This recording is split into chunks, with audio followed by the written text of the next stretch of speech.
Our first presenters for this morning are three very distinguished scholars. The text presenter of the session that is this morning's session that is titled Polemic Conversion or Scholastic Disputation is Professor Tom Burman from the University of Tennessee. He earned his PhD with the University of Toronto.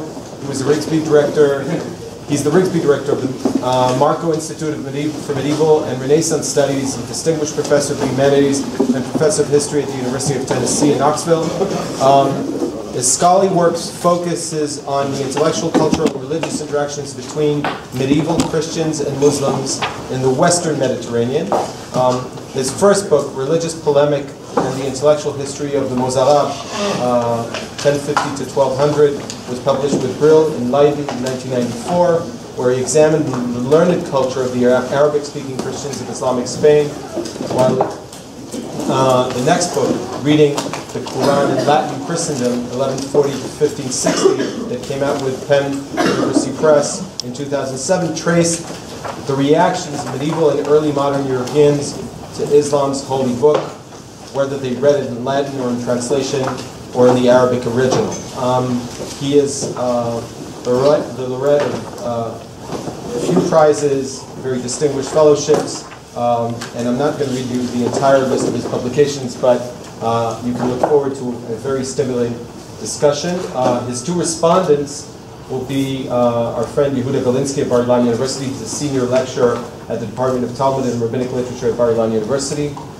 His teaching and research interests are the fields of medieval Jewish rabbinic literature, Jewish-Christian relations, book culture, and the practice of charity in the Middle Ages. He's the author of a number of studies, most recently, The Significance of Form, Rabbi Moshe Kutzi's reading audience of his Sefer HaMitzvot, the different Hebrew versions of the Talmud trial in 1240 in Paris, and most recently, between Ashkenaz, Germany, and Salfat, France, two approaches towards popularizing Jewish law. He's currently working on a book project which focuses upon late 13th century rabbinic culture in northern France. And the second respondent will be Professor Joseph Ziegler of the General History Department at the University of Haifa. He's the author of Medicine and Religion, one of my favorites, circa 1300, The Case of Arnaud de Villanova, Oxford 1998. And he's currently working on a monograph about the rise and the uses of physiognomy between 1200 and 1500. So, Tom, the stage is yours. Thank you very much, and let me take time to thank Harvey and Effie and Ram and everyone who invited me to be here, and Bethel, who worked so hard to make that all happen in a rather complicated itinerary that she arranged for me to leave from Detroit and go back through Madrid and all of that, and I'm very grateful for all of that. I'm grateful to have a chance to spend time with all of you and have enjoyed immensely the earlier sessions. As Effie suggested, I've spent most of my career writing about the intellectual interactions of Christians and Muslims in the Western Mediterranean. And yet here today I find myself talking about Christian and Jewish interaction also in the Western Mediterranean. And I feel like I should say a little bit about how that came about. It came about through beginning to think about the remarkable figure of Romain Marty. Most of you will know for his massive compilation seemingly against the Jews called the Plagio Fidei. What intrigues me about Romain Marty is that typically scholars present him as a polemicist against Islam and Judaism. And yet if you look at the works that Marty wrote, what you find is that actually he cared very, very little for polemicizing against Islam. He had very little interest in it, despite the fact that it's my considered opinion that Marty knew Islam and knew Arabic texts better than anybody in Western Europe until we get to the 17th century with Ludovico Maracci, the great editor and translator of the Quran at the end of the 17th century, who had this massive knowledge of Arabic texts. Marty was the best guy in the Latin world on Islam, and yet he wrote one quite short work against Islam, very learned indeed, and then turned away from Islam as if it hardly mattered, and spent the great majority of his career in this intense, obsessive exploration of post-biblical Jewish literature, the Talmud, Midrash commentaries, later commentaries. And I began to be very puzzled about why that is so. Why the Dominican, he's a member of the Dominican order, the order of preachers, whose job it is, at least so they claimed, to preach the gospel to the whole world. Why would the Dominican preacher who knows Islam better than anybody else decide that it wasn't worth his efforts? And that question has led me in all kinds of surprising directions, including the direction I'm following up today. And perhaps to introduce that direction, let me start with an anecdote, a historical anecdote that maybe will help us begin to think about it. I was, in exploring the background of Ramon Martí, I was naturally attracted to thinking about this huge compilation of Talmudic texts that were translated in the 1240s into Latin, into a collection called the Extracciones de Talmud. There's considerable debate going on right now in the last few years about who actually did that translation, but it was completed, and the principal manuscript of that, I think what scholars consider the first and original manuscript from which, I don't know, half dozen or so of others depend, is a manuscript in Paris, manuscript Latin 16558, about which Gilbert Dahan has written quite a bit. I've actually looked at that manuscript some years ago in Paris and was fascinated by it, but I was reading about it more again recently, and I was struck by a very odd fact about that manuscript, which is that soon after, relatively soon after it was completed, in the middle 13th century, it came to be owned by a man named Pierre de Limoges, who was a 13th century secular cleric, most famous for writing a treatise called De Oculi Morale, of all things, a moral treatise based on how the eye works. A man principally interested in science, in theology, in the very traditional Latin form, and in homiletics, very interested in preaching. He didn't actually write that much, but one of the things he did is collected a lot of manuscripts, and most of those manuscripts he signed at the end, as in the Extracciones de Talmud, and he died in the 1280s. They wound up in the Library of the Sorbonne, and then they wound up in the National Library of France. And so there's quite a bit known about this collection of manuscripts. And I thought, why in the world does Pierre de Limoges want to have a copy of extracts from the Talmud? None of his work shows that he had any interests in polemicizing against Jews. None of his work seemed to make sense of owning this manuscript. I was talking about it with Yossi last night. Yossi could well be right. He said, well, maybe he won it in a bet. You know, he got a hold of it quite by accident. But what this anecdote raises for me is the very interesting question of what happens in the case of Latin Christian thinkers when Latin Christian thinkers get a hold of texts that we think of as principally polemical, principally directed at attacking the other, and yet they don't seem to have any interest in that. What do we make of the fact that ideas and tools used for attacking another religion wind up in the hands of people who aren't doing that anymore, or who never seem to have done it, seem to have no interests in it? And it's that question that the texts that I've presented today, will be presenting today, raise. They raise them in the following way. One of these texts, a treatise called the Faretra contra Judaeus, usually, is a short treatise written about the same time as the Extracciones de Talmud. maybe by the same person who translated those texts, a guy named Thibaut de Saison, but maybe not. There's a lot of questions about this. It's a text that, at last count, survives in 137 manuscripts, as well as at least one incunabulum edition, as well as further editions in the 16th century. There's a text that lots and lots of people read.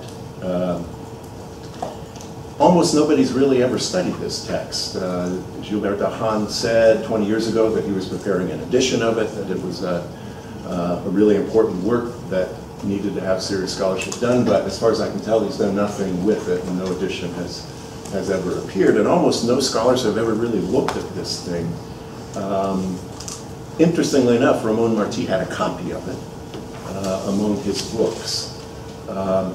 And in particular, what nobody has really noticed about this treatise is that usually it's just identified as an anti-Jewish treatise. But what it fundamentally is a treatise meant to demonstrate that one can determine on the basis of the Hebrew Bible alone that the Messiah has come. And that is something that Ramon Martí was deeply interested in. Demonstrating using only the Bible and then post-biblical Jewish literature that the Messiah has come. And I, in fact, think that pharetra contra Judeus is, pharetra means a quiver. It's a word I actually confess I'd never seen before. It means a quiver. May well be the model for the Pugio Fidei, that title. The dagger of faith seems to be a natural next step from the quiver that one uses against Jews. And at any rate, it seemed to be part of what scholars see as a particularly Dominican use of biblical scholarship, especially the Hebrew Bible.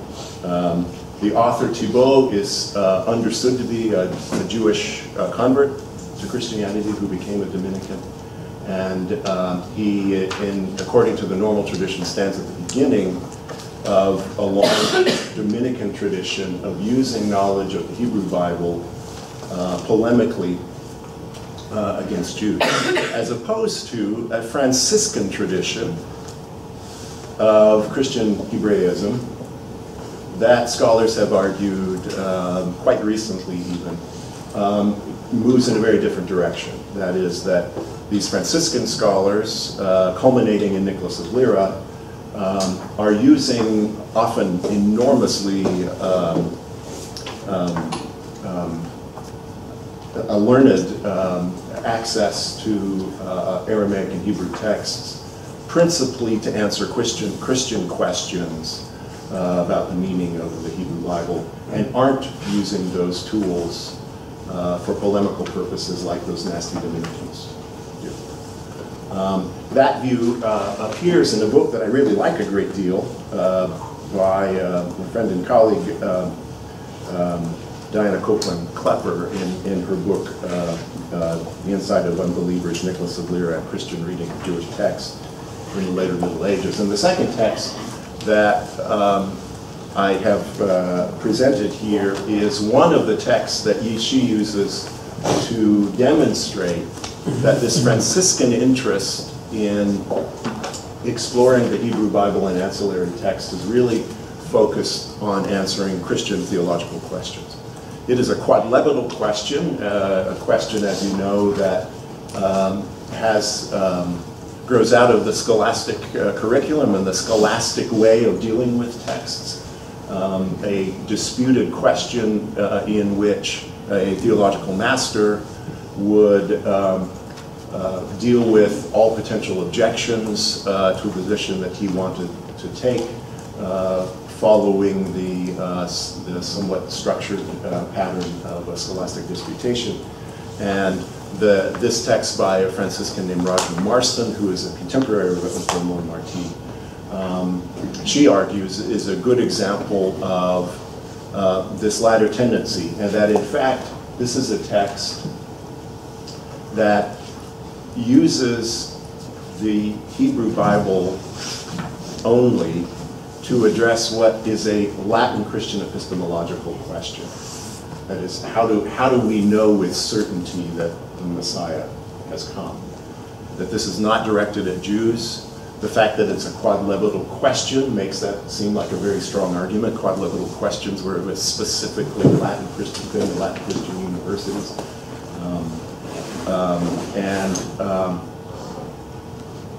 Not written in a language that Jews regularly read. It seems like there's a strong argument to be made that this is a use of knowledge of the Hebrew Bible for a very different set of purposes. And yet, as I have been working with Martí and working with these texts, I've begun to wonder quite a bit about that supposed dichotomy between Dominican ways of using knowledge of the Hebrew Bible and Franciscan ways. Indeed, about the apparent dichotomy between polemical writing and what we might think of as properly Christian theological writing intended for a Christian audience. And let me give you an example from Martí directly that I think illuminates this a little bit. In the third book of his big Pugio Fidei, and the first distinction of it, a very long distinction, Martí attempts to demonstrate the validity of the doctrine of the Trinity, seemingly to Jews using this vast erudition in Talmud, Midrash, all of this material that he knows so well. And of course he cites many biblical passages, many of them quite familiar in the history of Christian-Jewish interaction over the years, that point out that there's a certain kind of plurality in God, that point out, he says that there's in fact a triune aspect to the Godhead, this kind of thing. And among other passages of the Hebrew Bible he quotes are Genesis 1 verses 26 and 27. God said, "Let us make man in our image," an old saw in this discussion.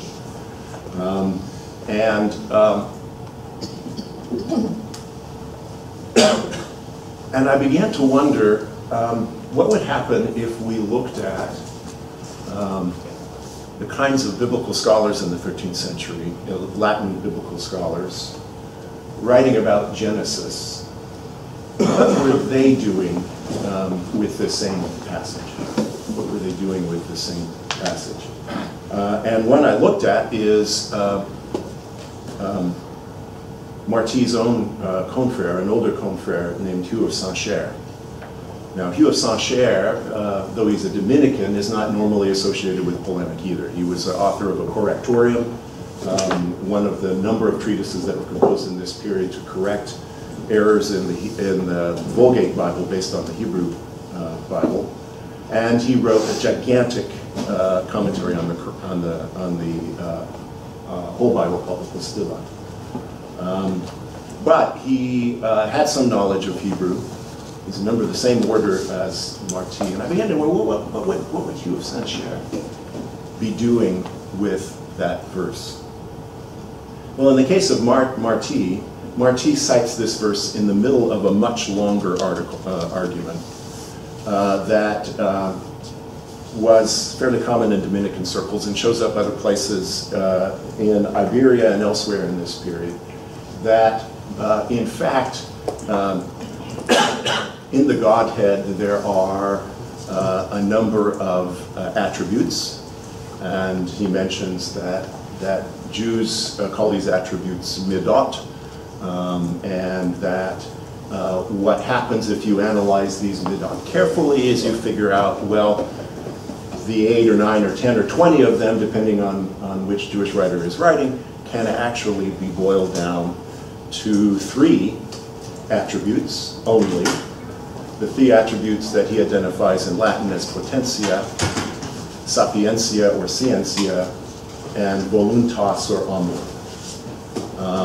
And that mirabile dicto, These three attributes, all the other ones boiled down to, happen to correspond to the persons of the Trinity. Potentia to the Father, sapientia or scientia to the Son, voluntas or amor to the Holy Spirit. This is an old saw of its own kind. By the time we get to this period in the 13th century, Latin theologians have been saying this in enormous numbers. Everybody who wrote about the Trinity at any length eventually came to trotting out this particular way of analyzing the Trinity. It's a standard kind of thing. And citing Genesis 1, 26, 27 is just a small part of making this larger argument that it's making. Well, if we look at Hugh of Saint-Cher on the same verse, initially we have the sense that he is in a very different world, a world in which anti-Jewish polemic and the tools of anti-Jewish polemic play no role. As some of you may know, Hugh of Saint-Cher analyzes the Vulgate Old Testament according to several different senses. He begins with the literal sense, treats an allegorical sense, treats a moral sense. And if we look at the literal sense, all he tells us is, well, yeah, this is one of these places where in the Hebrew Bible we have seemingly a plural subject, Elohim, and a singular verb, vayibra, together, and Christians say this is the voice of the Trinity, and Jews say, well, it's God plus the angels talking, and he just leaves it at that. He goes on to other things. It doesn't even bother to refute the Jewish claim, he just gives it. And you think, okay, well, this really is a very different world. This is biblical scholarship that has nothing to do with polemic and doesn't seem to be connected to any of the tools that Christians use polemically. Except that if you read on to where he talks about the moral sense of this passage, we find something very surprising. And what we find is that he says that this verse 126-27, since it echoes the Trinity, requires of us to see in this a discussion about God's three principal persons, that is, potentia, sapientia, and voluntas. And he says that the moral sense of this is that prelates, and he's always banging away at how prelates should act. He was clearly pissed off at the leaders of the church and thought that they were all very badly behaved, and that prelates needed to show in their behavior a proper kind of potentia that's limited in by humility, and a proper kind of sapientia in their dealings with the people of the church and so on. And I think what's striking about that is not that Hugh of Saint-Cher is at that point writing polemically against Jews or anyone else, but one of the principal tools for arguing against both Jews and Muslims is right there as well. That verse has reminded him of the Trinity has reminded him of potentia, sapientia, and voluntas, a triad of attributes used to understand the Trinity, first by Peter Abelard, and Peter Abelard said it was particularly useful for preaching to Jews and Muslims. So what strikes me is that in these two tasks that seem so different, and in fact the very ethos of these two texts is very different. Nevertheless, there's such a close connection in the intellectual processes between writing polemic on the one hand and writing moral exhortation against prelates on the other. The tools of polemic are right there, ready to be used. He doesn't use them, but they're right there. That kind of example has begun to make me want to look for places where in these two discourses that we've been taught to think are different, we actually find very much the same tools being used. And this has all made me wonder about how useful the distinction is between thinking of texts as inherently polemical and texts as inherently not polemical.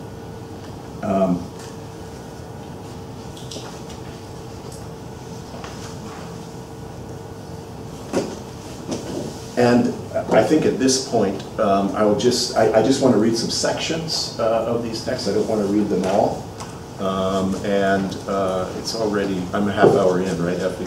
Yeah. So, and then I think I'll shut up and let these fine people have their say. And I want to start, this is on the top of the page that says text at the top, with the beginning of Thibault's quiver. I apologize, there's some typos in here that I'm solely responsible for. And the beginning of this is one of these things that makes us think, well, this is a polemical text very clearly, because it comes out sort of slinging, as it were. Take up your quiver and bow for slaying the foxes that demolish your vineyard, and the sword of the Spirit, which is the word of God, as it is read in the testimonies of Scripture. Haughty Goliath, that is the people of the Jews, will be vanquished by its own sword. This little work, and it's not very long, it's about 20 folios in the incunabulum edition that I'm working with here. This little work is divided into two parts. In the first part are set out those things which pertain to the faith and which pertain to proving the Catholic faith. And then immediately we go to what is the piece de resistance of this text, proof of the advent of Jesus Christ. This concern that Ramon Martí was so preoccupied with. And we're going to see a lot of these old saws. Moses prophesied concerning the advent of Jesus Christ in Adaberim, that is in the 5th book of Deuteronomy, chapter 18, where it is said, "The Lord your God will raise up for you a prophet like me from among the nations, and from among his brothers you will hear him."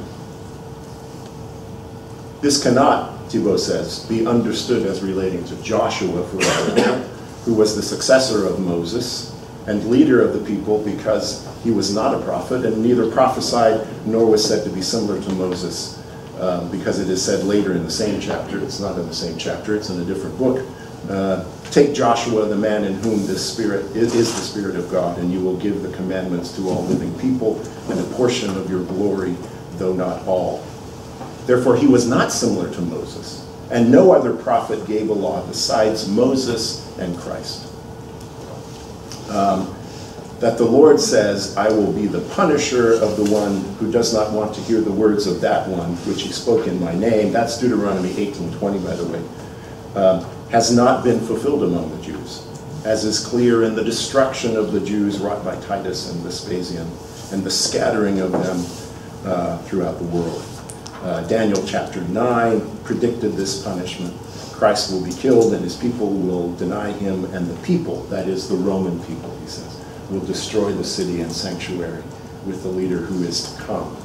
Now if we turn over a page to the quadlevital question, which presumably is not speaking to Jews, but is speaking to Latin theologians, at the bottom of the page, and I've been just quoting segments of this much longer text, we have much the same set of concerns brought out. Fourth part of the first article, he says, "Fourth, that the Jews have lost ruling authority is clear through the destruction of the people which we see and their scattering throughout the whole earth. For in the 40th year of the Passion of Christ, Titus and Vespasian occupied all of Judea, and capturing Jerusalem, demolished and destroyed it to the foundations." And then at the top of the following page, Daniel expressly alludes to this destruction of the Jews and this consolation of true justice that was to be brought by Christ at a certain determined time in Daniel 9:24-27. We have the same verses. So often we have not only the same verses, but almost the same taglines in Latin that introduce them, as if they're working from the same lists of texts. Likewise, if we turn back a page, we have at the top in the Faretra, the polemical work, the oldest of old saws, Genesis 49:10, that Christ will have already come as proved through the words of Jacob in Genesis, who says the scepter will not pass from Judah until he who is to be sent comes, and he will be the expectation of nations. It is certain until the time of the rise of Jesus Christ, a king was not wanting among the people of the Jews until Herod, who was foreign born. Under him Christ was born, who is the expectation of the nations, and so on. Over the page at the beginning of the section from the quadrilateral question, he starts off with 49:10. It seems, he says, well, the quadrilateral question at the bottom of the previous page is whether through Hebrew Bible prophecies it is possible to prove that Christ has already been incarnate. And it seems that not. He's giving the contra here in the scholastic form.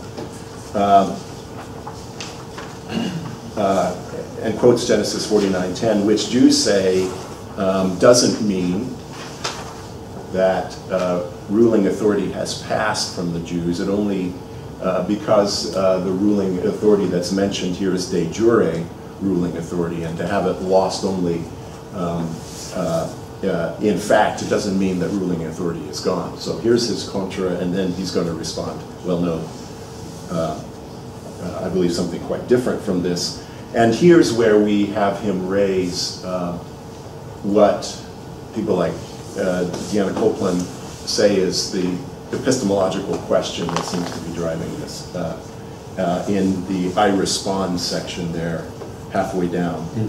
Just as in the acquisition of natural knowledge through teaching, it is impossible when a human who is turned away from natural light toward fantasies not to err or to be unpersuadable to the understanding of truth while he clings to them, even with that teaching demonstrating on behalf of the true and understood things. For indeed fantasies to which it is clung with too much desire are the origins of error. Thus a man not only deprived of faith, but deformed of error by the error of depravity cannot be persuaded of those things which are of the Christian faith. Well, this is an epistemological problem in some ways, and yet it turns out that this is exactly what medieval Christians tend to say about Jews. That is, that they're irrational and they can't be persuaded of things. And it's because of fantasies and amour, of desire, of old ways that they aren't persuadable. So in this quadrilateral question that looks in a way like it's dealing with philosophical and theological, epistemological questions that are only of interest to Latin scholars, we happen to be echoing a standard theme of anti-Jewish polemic. And that notion comes back at the very end when he summarizes on the last page in the conclusion. I firmly believe, therefore, that, and by no means doubt, that it can be proven through Old Testament scriptures that Christ has already come. Not only probably, but entirely sufficiently, and that these 12 arguments placed above comprise such a proof, which, in a small amount of time, even a dull intelligence is able to grasp.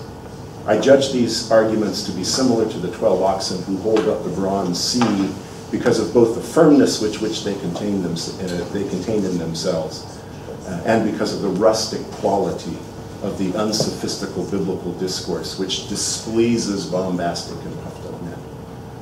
Such men as these, I ask that when these arguments come into their hands, they, taking up the polishing file of eloquence, attempt zealously with others to make them clear, not doubting, if they are handled well, that they contain solid truth. Again, we have this sort of diatribe against people who are unwilling to see the truth, and a request that they have confidence that there is truth in them.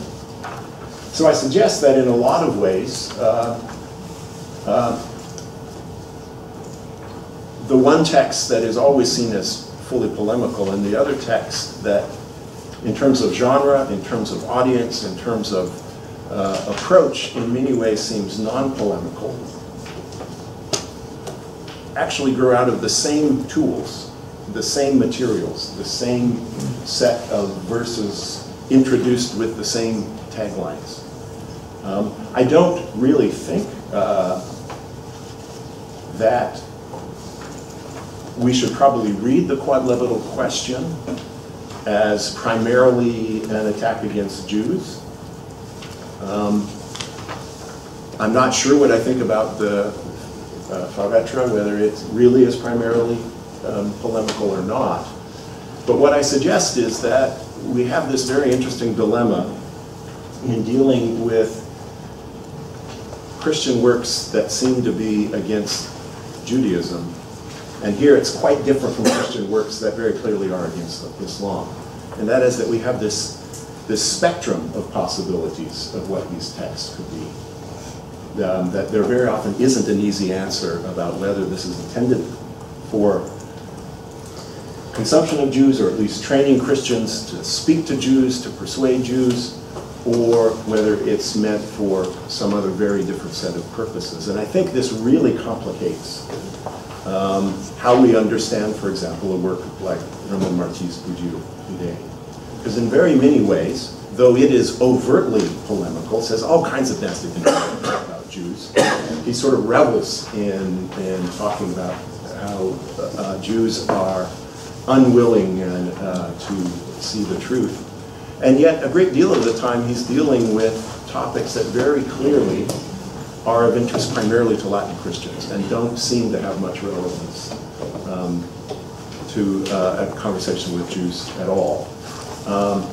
And so I really come here with a question that I have no clear answer to myself. What do we do in thinking about Christian-Jewish interactions when we're faced with this problem that I think these texts exemplify and that Ramon Martí himself in his own works exemplify? And I will stop there and look forward to comments from others. Thank you very much.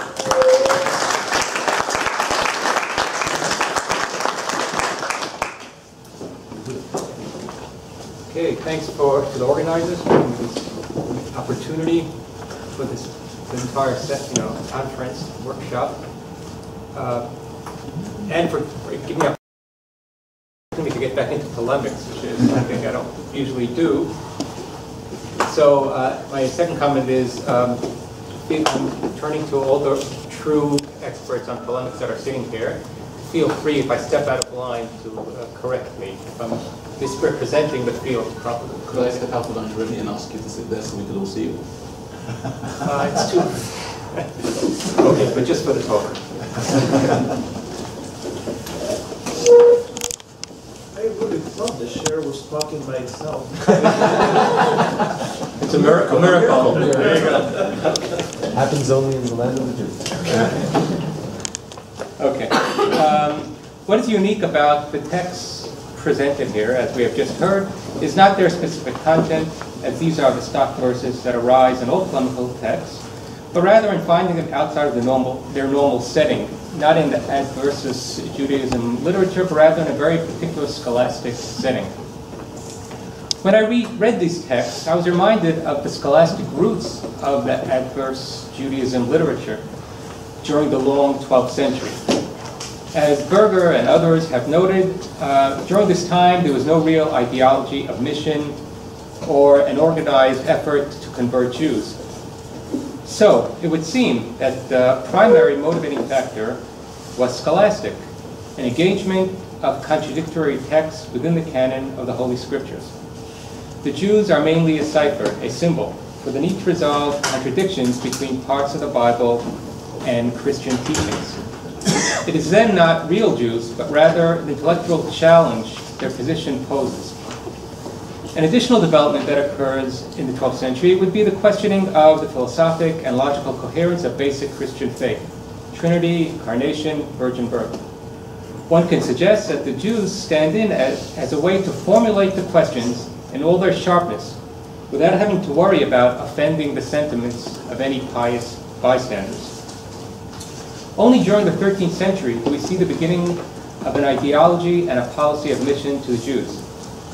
But I would have to think that the scholastic roots and motivation of the genre continued to function as one of the impulses for polemical literature.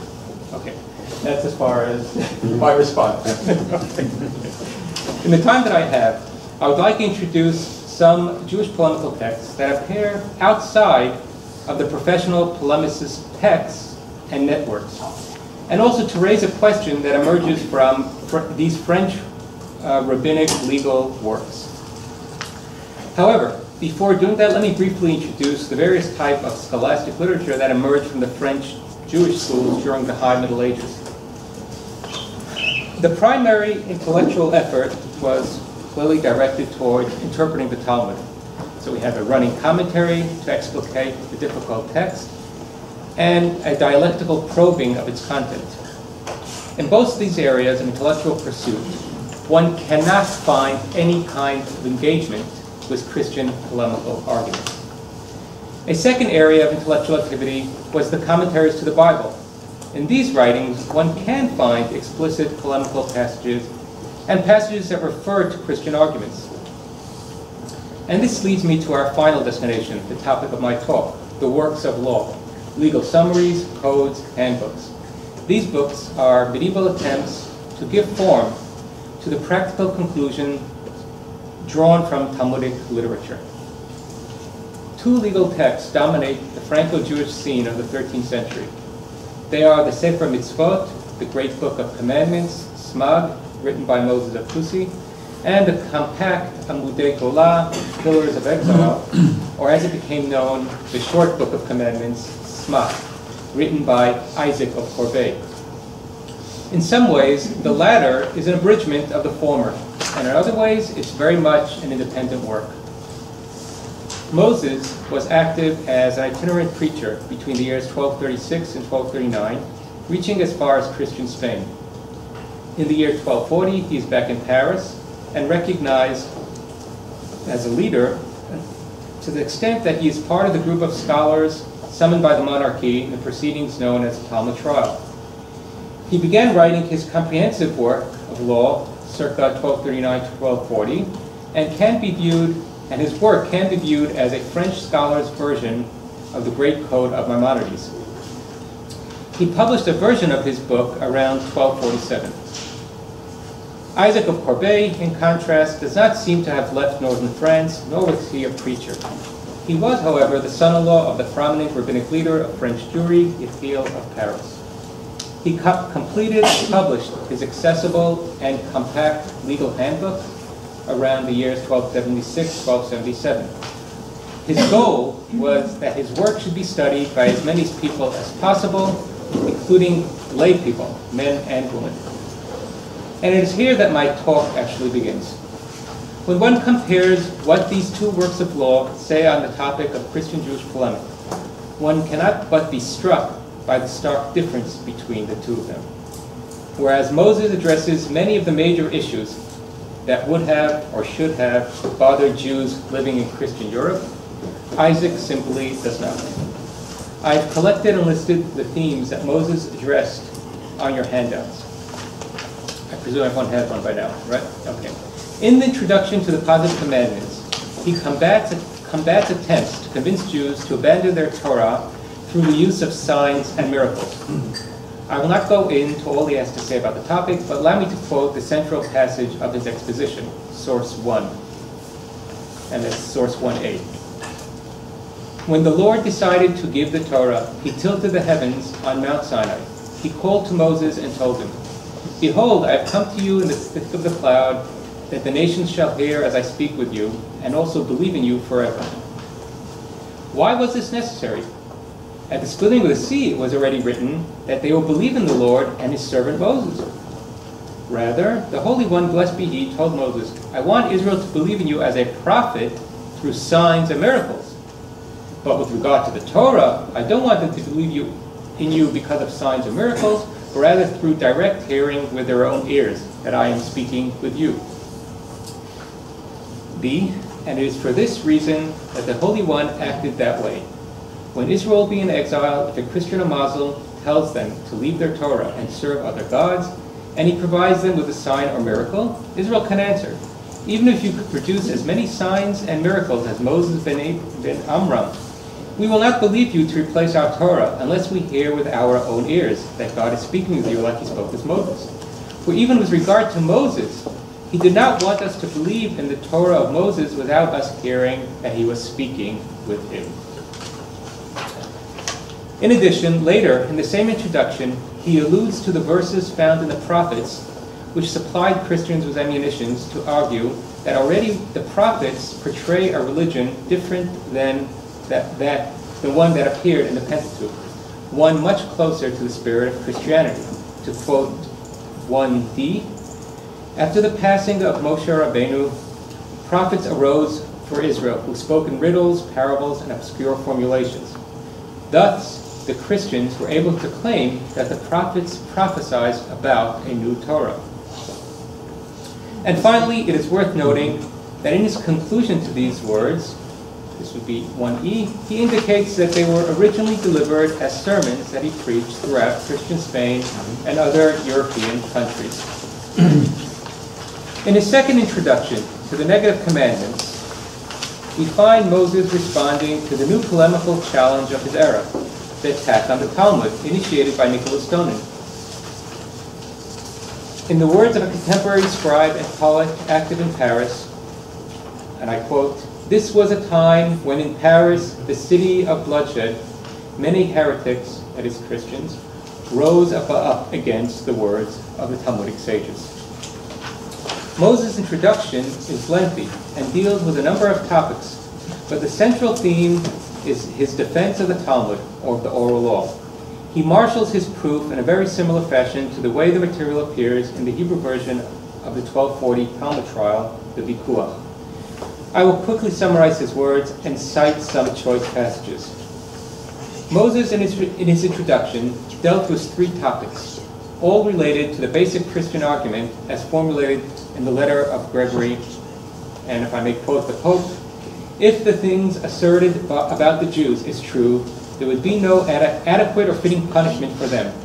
If we're not content with the old law, which the Lord gave in writing, they maintain that the Lord proclaimed another law, which is called Talmud, and they falsely claim that it was passed on orally to Moses without being written down." In a sort of response, Moses, in his introduction, sets out a three-pronged argument. A, proof of the truth and antiquity of the oral law. B, the reasons why the Torah was given orally. And C, where he details the essential contribution of the Talmudic sages in the development of Judaism as it is practiced. We will focus here on the first theme. Fittingly, the first topic, proof of the antiquity of the oral law, is addressed not only to Jews, but to all people. As you can see in the opening line, all people should ponder, Kol HaNivraim, that the Holy One revealed to Moses the explanation of each and every commandment. Also the measurement of everything and all its details. This is the Torah of the Mishnah, transmitted orally, the commentary to the Torah. Therefore, Moses tarried on the mountain for 40 days and 40 nights. For if all he had to do was to give him the tablets, he could have done that in an instant. In the first part of his argument, Rabbi Moses utilizes a well-known technique, both in Jewish and Christian circles, to prove the need for an authoritative commentary, whether it's allegorical or rabbinic, it depends whether you're Jewish or Christian, but the argument is basically the same. Due to the numerous contradictions and difficulties found in the biblical text, these contradictions, difficulties, are basically prove the need for an external commentary to complement the text. Were it not, and I'm quoting now B, what is this, 3b on your handout, were it not for the commentary of the oral Torah, all of the written Torah would be obscure and incomprehensible, for the verses are fragmented and contradict each other. And after bringing 6 examples, both from law and narrative sections of the Bible, he sums up, 3c. There are many such examples, and their correct interpretations are only revealed in the oral Torah, which is transmitted tradition of the sages. In the second part of his presentation, he emphasized the lack of clarity and of detail as found in biblical law. As he writes, 3d, the saying of the written Torah are sealed, and what they do say are no more than hints. Even upon reflection, man would not have sufficient information to perform even a single simple law, or enable the performance of a single commandment. He then brings numerous examples from the laws of Shabbat, circumcision, tefillin, ritual laws, and more. And he always ends his treatment with a line. And we cannot know this, but only with the traditions of the oral law, or some kind of similar formulation. In the body of the work itself, Moses has 5 references, what he calls Tshuvot Laminim, responses to heretics, that all relate to attacks on the authenticity and legitimacy of Talmudic law. I've brought on the source sheet only 2 of these. The first, source 4, relates to an odd law about passing one's child through the fires of the Molech, which has a parallel in the Vikuach HaYechiel. And the other, to a law relating to the eating of milk and meat cooked together. That would be source 5. More importantly, one also finds in the work an explicit polemic relating to the Trinity and the question of plurality in the Godhead. As you can see at source 6, the first paragraph is an attack on the Trinity, and the second paragraph a defense of the Jewish reading of the famous verse in Genesis that we heard, "Let us make men." Both responses are based on the writings of Saadia Gaon, the late 9th century philosopher rabbi. And finally, source 7, I believe one can find a response of sorts to the problem of the exile. We won't get into it. For lack of time, you can read it on your own, then you can argue with me if you want. Okay. I do, however, think that all of you would agree that weighing all of this material together, we can conclude that there is a substantial amount of material on Christian-Jewish polemics, especially for a rabbinic work.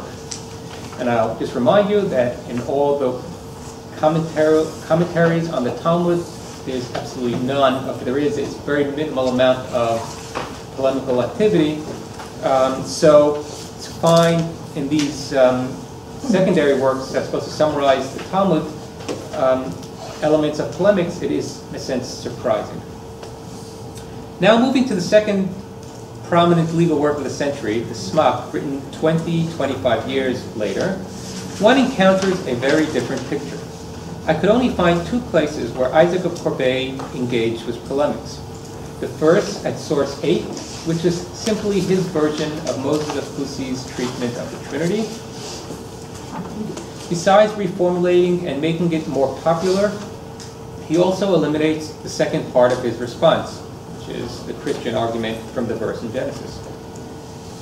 He does, however, take clear aim at Christians and their belief in the Trinity in his closing remarks, when he writes, "In the future, all will believe that he is so, as it is written, on that day the Lord will be one, and his name will be one," meaning that the entire world will believe that he is one.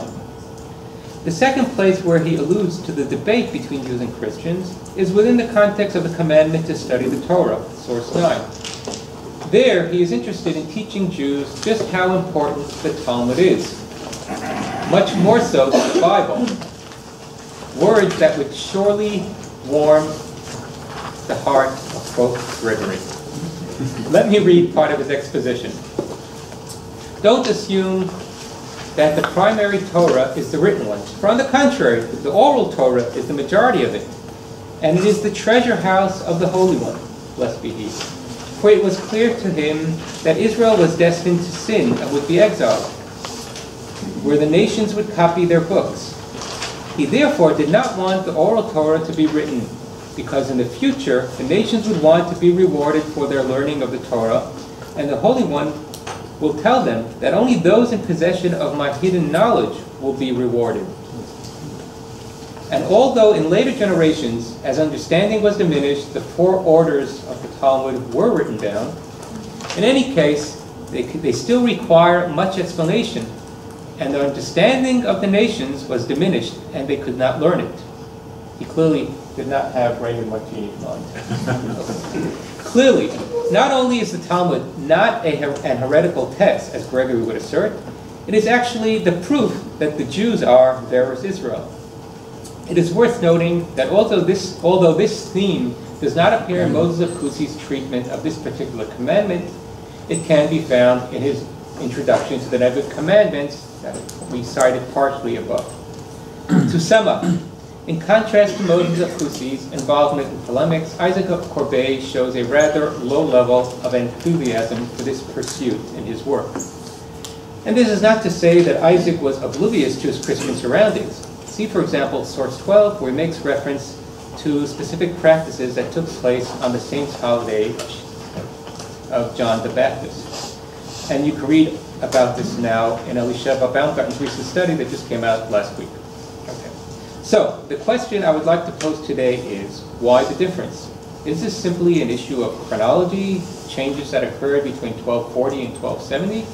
Or possibly that of biography and temperament, the differences between an engaged intellectual, I should say public intellectual, whose base was the great city of Paris and who traveled the world to preach the word of God, in contrast to a pietist who seemed to have remained most of his life in the city or Corbeil. Or maybe there's some other reason, and I leave you with that question. Thank you very much. Thank you.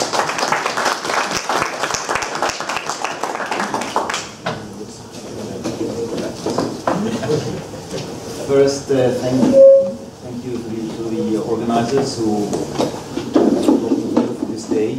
I'm grateful for the opportunity to meet Israeli colleagues and guests from abroad, whom until today I knew only through the books. Fix faces onto those names. And also, I should also apologize that as a total outsider, I hope that you will bear with me that my reaction will contain perhaps some banal observations, but these are observations of an outsider. Tom marks passages in Roger Marston's Quodlibet that suggest that he was addressing Jews directly in a way similar to Thibaud's text. This leads him to raise the intriguing possibility that our standard differentiation between adversus Judaeus literature, designed to polemicize against Jewish unbelief in Christian doctrine in order to convert them, and between works of Christian theology and philosophy emerging from scholastic contexts and designed strictly for other high-level Christian thinkers, philosophers, or theologians, should be abandoned or at least considered. Now, I must confess that your presentation was an eye-opener for me. I'm always in favor of abandoning those dichotomies of Franciscan way of thinking versus Dominican way of thinking. The boundaries are artificial, are inventions of modern scholars, and at the end, the burden is on us scholars to avoid these simplistic dichotomies and to look at all texts. So beyond the duty that now is on that should now burn all those who are doing who are looking at who are studying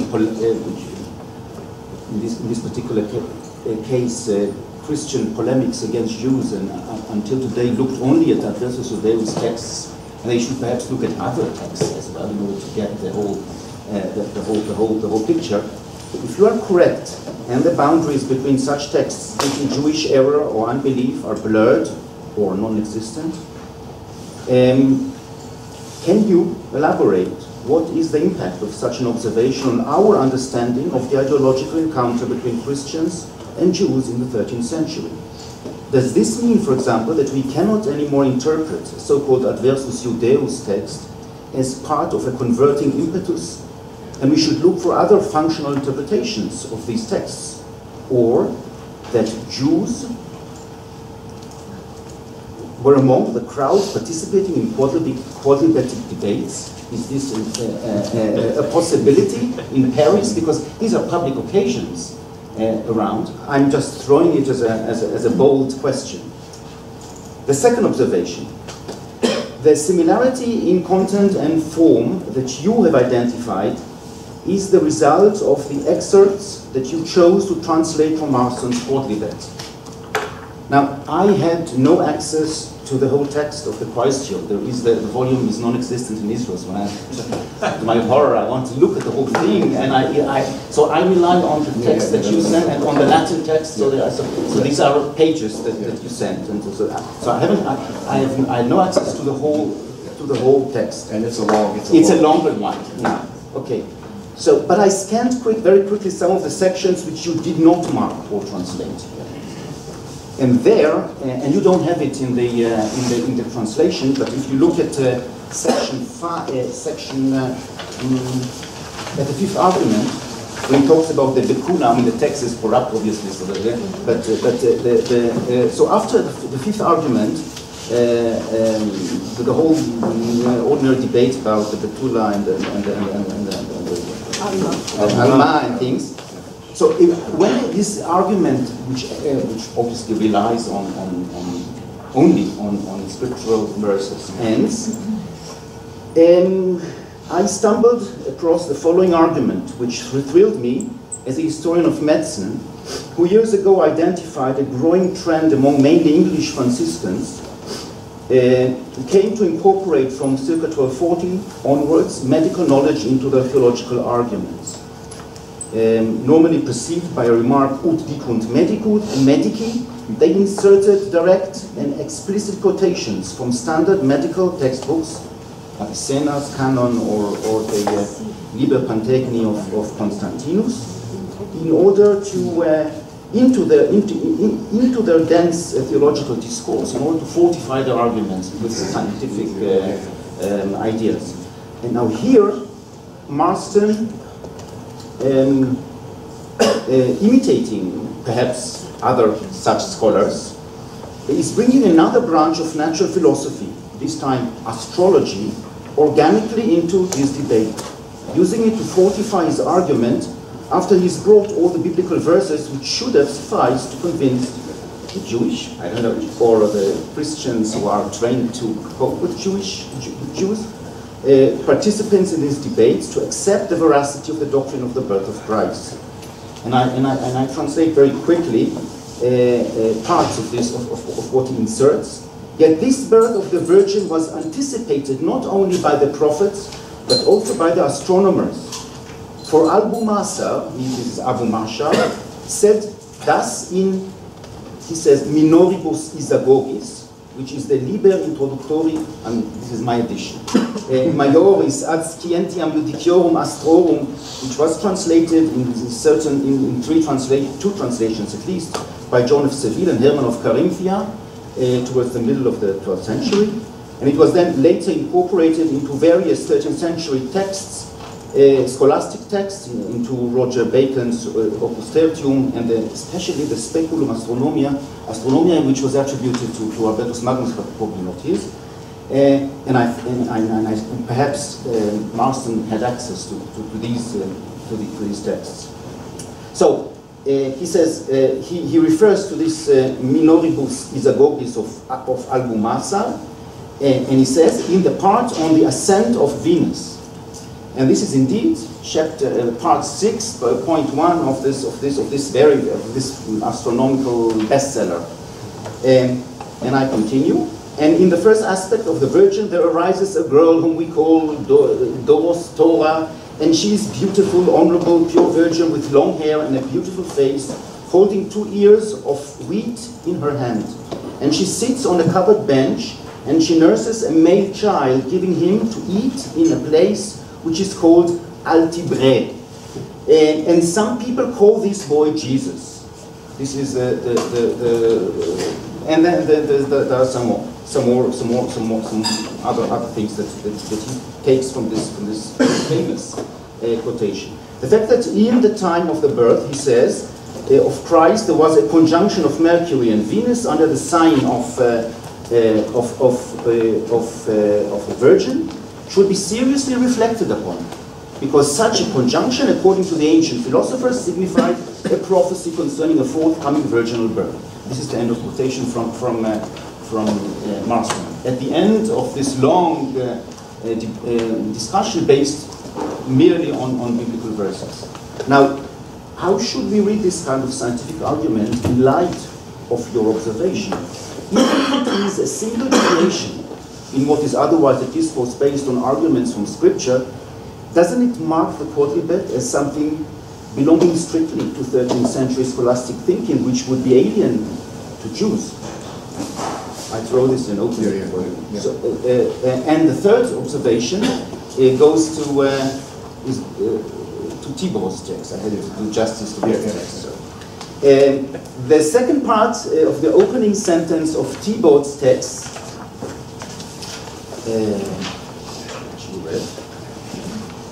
the opening. So you say, take up your quiver and bow for slaying the foxes that demolish your vineyard. So I look at this take up is intriguing, and I refer not to the quiver and the bow, but the idea this part of a verse, slaying the foxes that demolish your vineyards. Yes. It's a reference to Song of Songs 2:15, very famous. Catch the little foxes that destroy the vines, for our vineyard have flourished. A biblical verse, which at least from Bernard of Clairvaux's 3 sermons dedicated to the mystical meaning of the foxes and the vine, became a standard starting point for pontificating about the dangers of heretics and heresy for the Christian vineyard. Little foxes demolishing the Lord's vineyard is a standard metaphor for heretics destroying Christianity from the mid-12th century onwards, and you can see it in sermons, in particular treatises, and also in papal letters. This is how you normally start when you want to recruit people to crusade against the Gentiles or something. It's even in Dante. It is even in Dante. Yeah.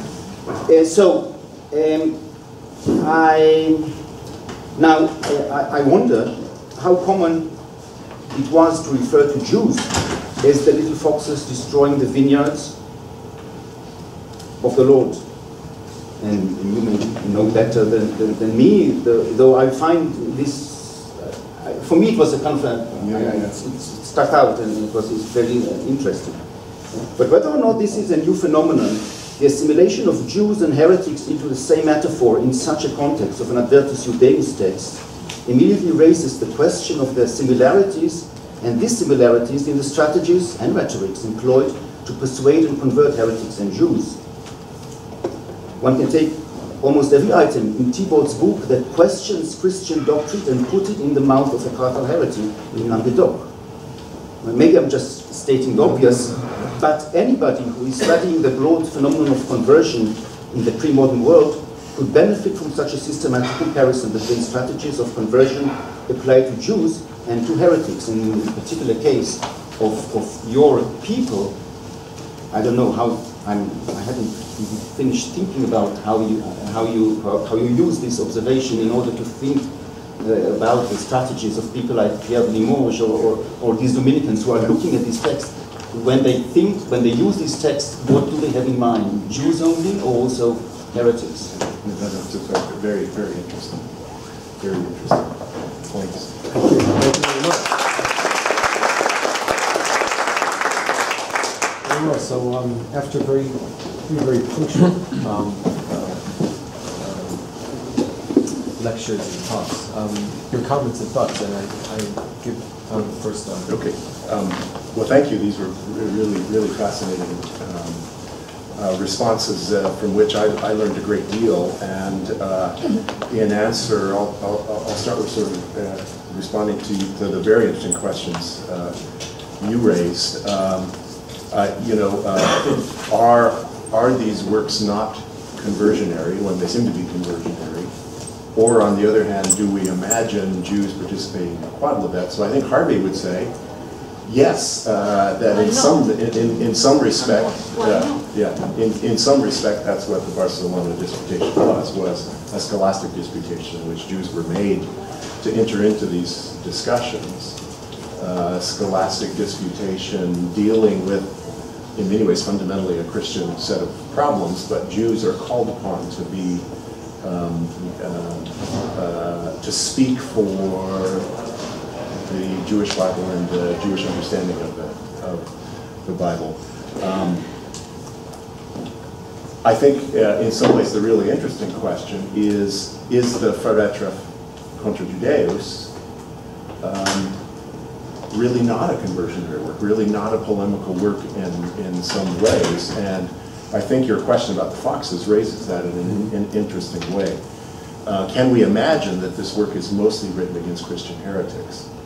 And I think that, I don't know the answer to that, but I will mention something that I think is quite fascinating, a whole other part of this project that I've been pursuing over the last year or so.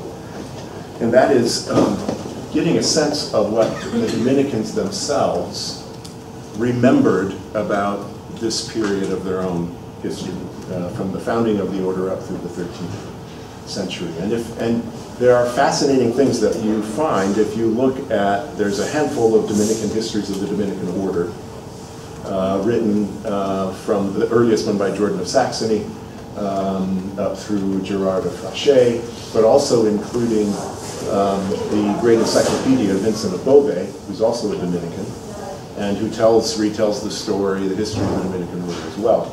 And what I think is really, really intriguing is that preaching to Jews and Muslims does not figure in these accounts at all. They are not, according to the memory that they're creating, this is not what they were doing.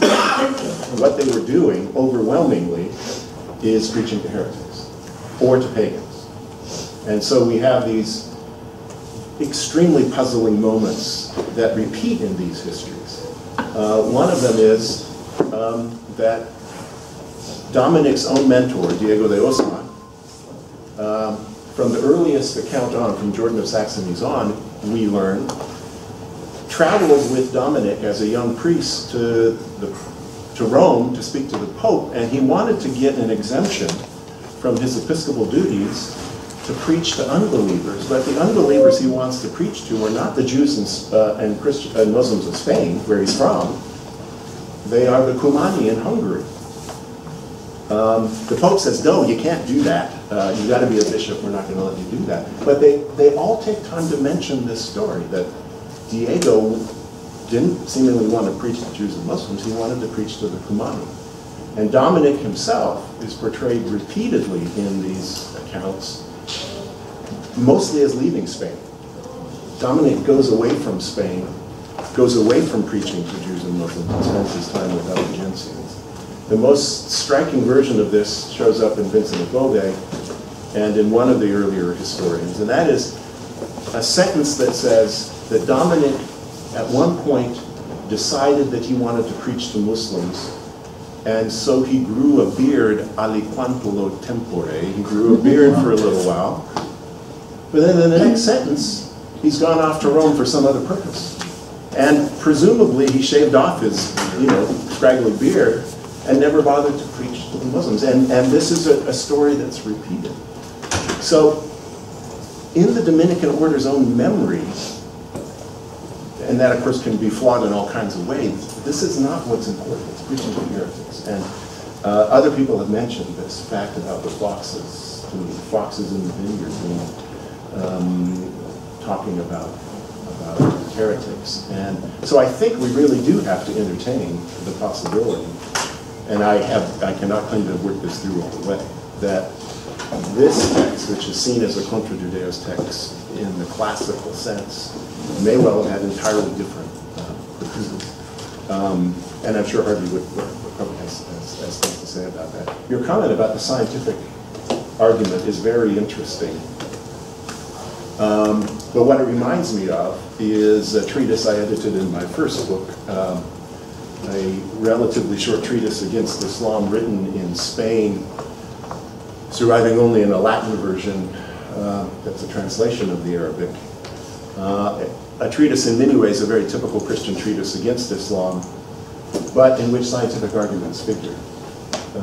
And they figure especially in regard to the putative miracle of splitting the moon that Muhammad does, where he points at the moon one night outside of Mecca and it splits in half, and one half falls on one side of Mecca and the other half falls on the other. And this author refutes that miracle in several ways, but one of the ways he does is that he said, well, everybody who knows anything about natural philosophy knows that there's no way this could possibly be. This is an inconceivable thing. So even these scientific arguments, and I actually think there's an unexplored dimension of polemical literature, especially in the 12th century, that is the role of scientific arguments in them. So in a way, yes, you're right, it is part of the ethos of 13th century scholasticism, but it's also part of it is a polemical strategy that one uses.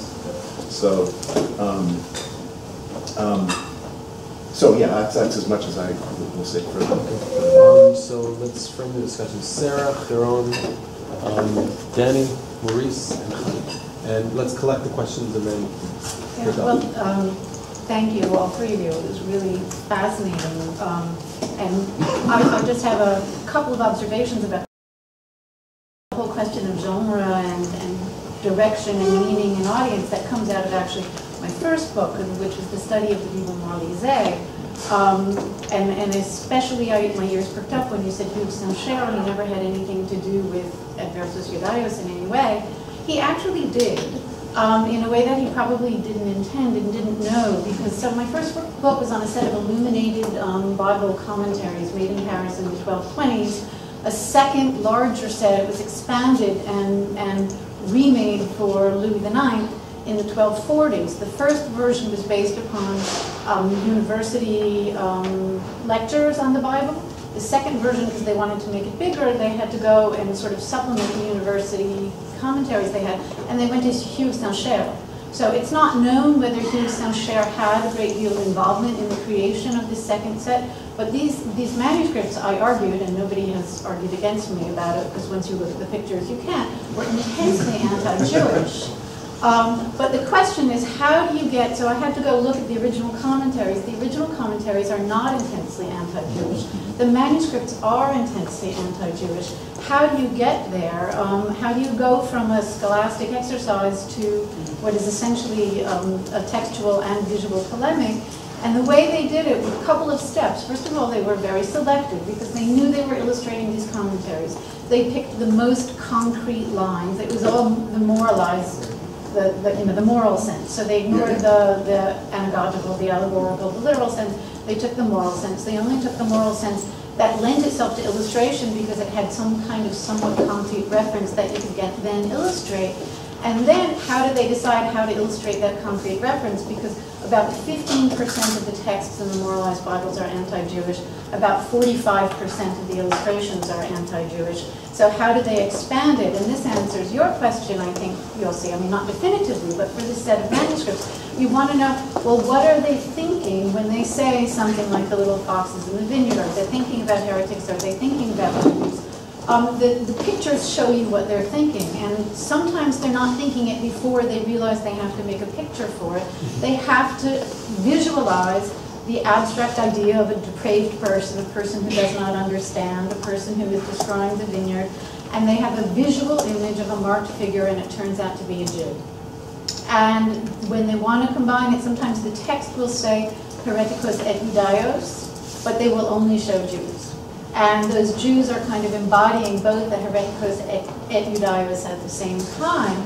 And another sort of intermediate mechanism that I found to try and just sort of solidify my understanding is in fact preaching, and especially exemplar, because it's a question, you start with the abstract. So scholastic arguments can be largely abstract, but then you want to apply them in a pastoral sense. And you need some mechanism to sort of help you apply the abstract to the concrete. And so that was done through pastoral preaching, through the exemplum, which was then realized in these images, which then went back to feed the reading of the text, so that each subsequent version of the text gets more anti-Jewish. So that's sort of one little test case that answers, that addresses some of those questions. If I may piggyback on that, I know I'm using my authority, but maybe abusing. Abusing, yes. I want to remind us all that within the context we're talking about, in other words, the 1240s, one of the issues that is at the center of 1240 and of the debate in Paris, and the people participating among the Moshe Kusi, is the question of the juxtaposition between Judaism and heresy In other words, reading the Talmud as a problematized form of Judaism that is meandering into what we define as Christian heresy, and through that kind of morphing these two entities together and bringing into the discussion maybe people who were intended, like the Dominican friars, at first to talk and to preach against the heresies, but here along comes this kind of theme that Amos Funkenstein was one of the first, I think, to show, where Christianity, through the teachings of Martini, through Pedro Sanfonsi, and through the Puga Fidei, suddenly expand on this, and we show that this is indeed heresy. It's not the people who thought, but these are people who are thinking otherwise. So it's kind of suggestive. Sorry, Jerome. I love the presentation, and I also had a brief comment about those little foxes, the Shualim Ketanim, no? Which become the Vulpeculas in the Latin text and the Vulpes Parvulas in the Vulgate. Most likely the ad roborandum is kind of a corruption of either ad obstrucandum or ad necandum. But anyway, my basic point is that the little fox, there are also non-polemical interpretations of the little foxes, both on the Christian and the Jewish side. I mean, I was thinking about Bernard of Clairvaux, but for example, in some of the Christian mystical commentaries on Song of Songs 2:15, they become the impediments towards either a spiritual or contemplative fruition in the life of a Christian. And an interesting one that dovetails your argument, I was looking at Rajel's comment here. I still haven't looked at the sources, but Rajel seems to have a scholastic interpretation, perhaps going back to Gersonides, and is written in this ambivalent way because it refers to the Catholic faith, meaning both the Catholic faith and the true faith applied to Jews, where he interprets the little foxes as those impediments towards the appropriate exercise of logic in attaining religious truth, in a completely non-polemical context. I mean, it was kind of funny. Los raposos vulpejos, nuestro Señor Dios remediónos sobre los remedios de la fe católica. So our God, I mean, provide remedies to attain the true faith con la ciencia de la lógica, with the science of logic, la cual es su beneficio facer fuir estos tales raposos, whose main benefit is to make these little foxes saunter away. I mean, where the little foxes are either deficiencies in the imagination or deficiencies in memory that comes in the way of demonstrative reason. I surmise, although I haven't looked at this, that this may have been taken from Gersonides' comment on the Song of Songs, since he was very fond of Gersonides, Maestro León de Bañola. I don't know, I need to check this, I don't have the source here. But I will also be curious whether there are Christian scholastic interpretations of the Song of Songs that give this non-polemical twist that somehow support, I mean, your reading of this text as moving in a direction that is not simply polemical. Sorry, that's my comment. Danny? Yeah, I'll start at the end in terms of Yossian use of science in polemics. It seems to me that the polemicists use whatever they thought their audience would appreciate. And we have other examples of use of science. Nitzachon Hashem, Jacob and Reuben, 1170. The last chapter is devoted to science and creation and eschatology, but it's expressed in scientific terms.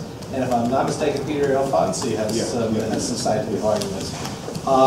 In terms of smog and the smog, you asked why one and not the other. As you may have noticed in an article I just published in a book you edited.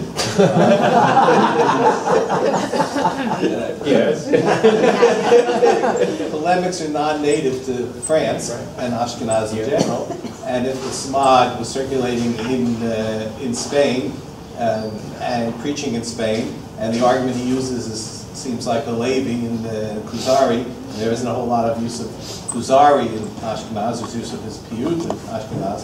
So that would, and he was in Paris, and all these things together would explain why he's more attuned to it than someone else who's a more pure French person. In terms of the philosophy and polemics, I think that one can look at many works in all the religions and see the interplay of polemics and philosophy, whether it's in Islamic philosophical works, we're discussing unity of God and attributes. Whether it's the Jewish material, you find polemics in exegesis, you find exegesis in polemics. I mean, all these genres fit together, or they play off each other.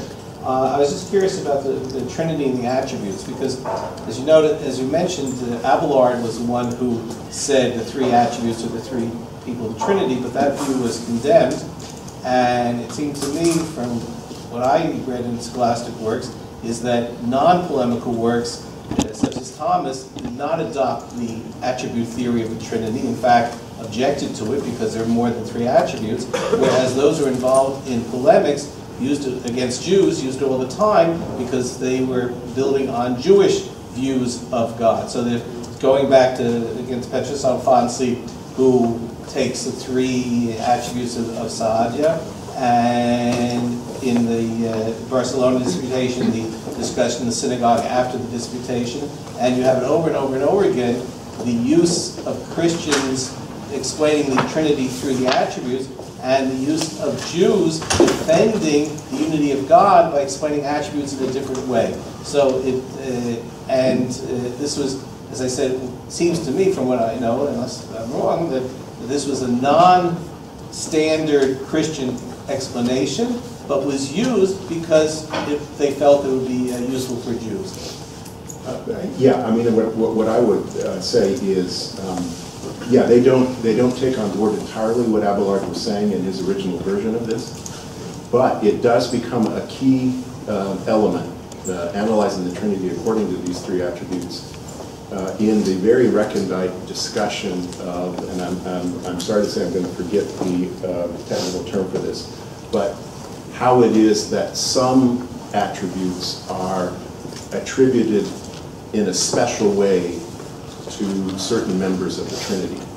And potentia, scientia, and voluntas are the three great examples of this. In standard theology, each member of the Trinity shares all attributes, but there's a special way in which the proprium is appropriate for the person of the Father. So every scholastic theologian deals with that part of it at great length, including Aquinas. But doesn't identify the persons of the Trinity as actual attributes, as opposed to identifying them with an attribute. But the way it's presented to the Jews, or at least the way the Jews respond to it, is that God has these three attributes. The attributes are real, existing, ontological elements, and that's the Trinity. That's how Jews understood the Christian Trinity, which obviously must have been the way Christians were explaining to Jews. No, and there's no question they're both Jews and Muslims. And this all started in the Arab Christian world. The arguments are, yes, in some ways quite crude in that respect, that there really are only three attributes, and the three attributes actually correspond to the three persons of the Trinity. It's not something, that Aquinas systematically likes, though that particular triad of attributes has a huge career in the 12th and 13th century in this other connected discussion of appropriation. That's the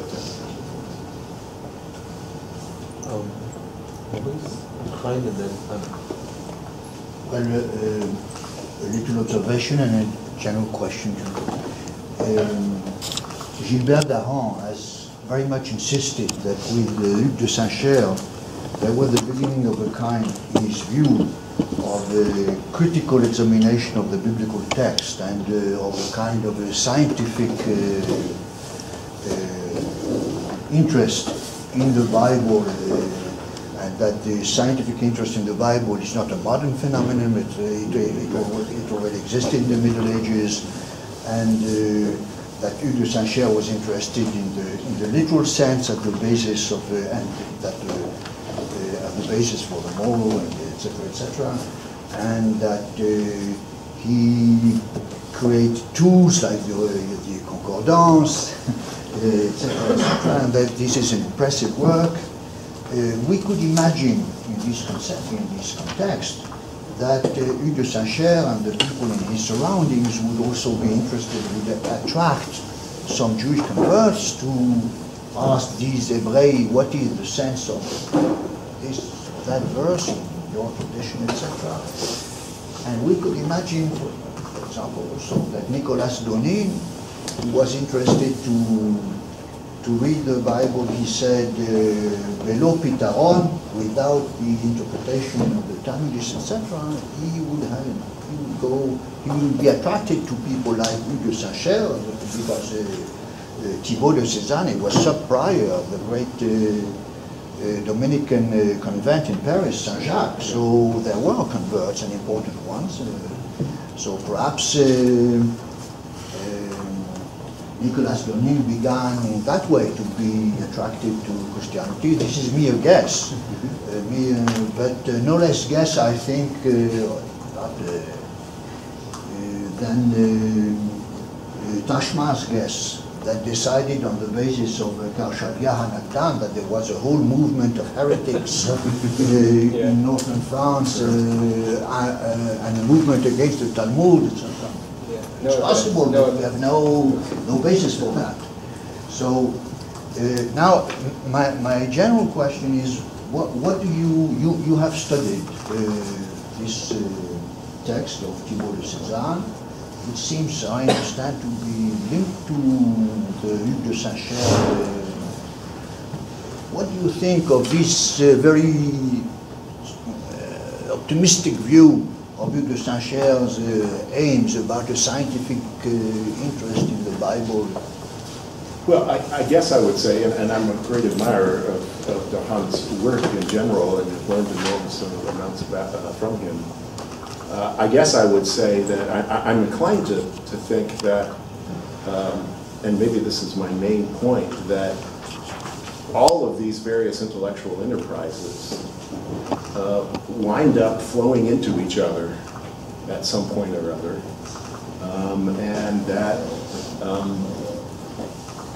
and that in some ways, I think when you read the correctoria that are produced in this period, these people seem to be very, very interested in what we might think of as scientific biblical criticism. They're really trying to understand where are the problems in the Vulgate, and this looks like very careful so-called scientific criticism. But at some point, and I think your example, Sarah, is a really good one, at some point, that scholarly enterprise winds up having surprising connections into polemical enterprises. And that as a result of this, I think we have to be really careful about identifying something as obviously contra-Judaeus and something as obviously not, because there's a great deal of fluidity between these various enterprises. I think they were really practicing quite sophisticated biblical interpretation, but it happens that quite sophisticated biblical interpretation in some other context could be put to work in an adversus Judaeus kind of way. I don't know if that's an answer that's the only one I can come up with at the moment. Yeah, well, first of all, I want to say thank you to all three. It was, I found it really, really interesting, and of course, this raises all sorts of issues that I myself am very interested in. I'm trying, when I have time, to write it down. I would just like to say, for the general knowledge of people here, that Tom mentioned at the very beginning the Paris manuscript, which of course the first person who really looked at it properly, I think, was Chen El-Chavia in this book, and it's now being edited as part of a project, the European Research Council project in Barcelona, headed by Alexander Fedora. And some amazing work is already, some amazing results are already coming out of this. As for example, I think we can now, I'm involved in this as well, and we can now see, we can even show where Nicolas Donin is involved in the extracciones, right? And in the extracciones, and also how, in what order the extractions were actually put together. And I think there'll be some very interesting conclusions about Christian interest in what was the motivation and interest in the Talmud. I think these are questions that we'll be able to answer a lot better as the work proceeds. And as you said, there are other manuscripts, including including a fascinating Hebrew manuscript of the Talmud, which you can actually see online, which is in essence another edition of the Extractiones, because many of the Extractiones actually copied into the margins of the manuscript at the places where the Hebrew text is relevant, or where the Hebrew text is relevant to what the Extractiones have, and so it's another fascinating manuscript which we're looking at as well, and I can't, unlike Tom who has the numbers of manuscripts in his mind, I can't remember which manuscript it is, but it's accessible online. You can actually see through the National Library. And you can see the Extractiones in the margins of the Hebrew original Talmud. It's on Gallica. It's not in Gallica. It's through the National Library. It's in the National Library. Talmud manuscripts. Right. Yeah, I can give you I can send you the link afterwards. That's the first thing, and I think there will be some very interesting results of that project. I found these two texts absolutely fascinating, and Yossi's comment was for me brilliant, because I've always thought that when we look at the polemical texts, we have to look at what the other things that these people were interested in, and what they were doing in general, where they were living, what their intellectual context was, and then you realize that what seems like polemical texts might fit into a much larger intellectual interest, or other intellectual pursuits, and you realize that I realize that very often, or I think, and again I don't want to, that their use of Jewish texts feeds into their other intellectual interests and have absolutely nothing to do with conversion, but rather, and this is my feeling, is that they're using these texts as a way of strengthening their own identity and beliefs, like looking for support for their positions from texts, and they've suddenly got a new body of text, the Talmud and the oral law, which is becoming available to them, and they use this to strengthen their own beliefs, which I think are coming under attack from what's happening within the the philosophical approaches and other things. And that's where I think what Yossi cited is wonderful, because there you have them using another body of knowledge, which is scientific, which again helps them strengthen the argument that they want to put forward to and the conclusions they want to get to. So they're using everything.